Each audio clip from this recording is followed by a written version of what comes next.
Tuesday ពុកម៉ែបងប្អូនទាំងអស់គ្នា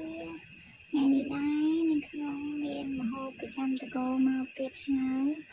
ប៉ុន្តែអើយបន្លែជុំវិញផ្ទះហ្នឹងទឹកលិចអស់ហើយនៅសល់តែបន្លែបន្តិចបន្តួចនៅសល់តែឆាយសាច់ខ្ទឹមម្ទេសហើយត្រប់វែងត្រប់ស្រួយកាស្នោស្វាយហើយក្រៅពីហ្នឹងទៀតពិបាកថតបងប្អូនដោយសារទឹកលិចចឹងយើងពិបាកដើរថតចឹងយើងថតបានតែនៅមុខផ្ទះគៀនជំនាញផ្ទះហ្នឹងបន្តិចទេបានបន្លែបន្តិចបន្តួចនឹងឯងគ្រាន់ហូបកុំឲ្យពិបាកទៅផ្សារពេលខ្លះ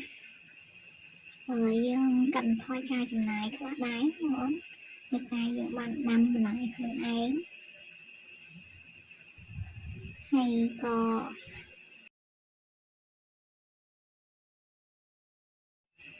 មិនមានអីច្រើនណាបងប្អូនមានតែប៉ុណ្ណឹងចង់និយាយបងប្អូនចឹង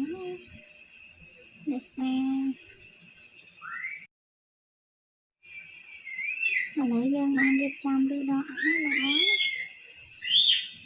ដល់ម៉ោងបាយល្មមចឹងជួយសាកបាយទាំងអស់គ្នាបងប្អូន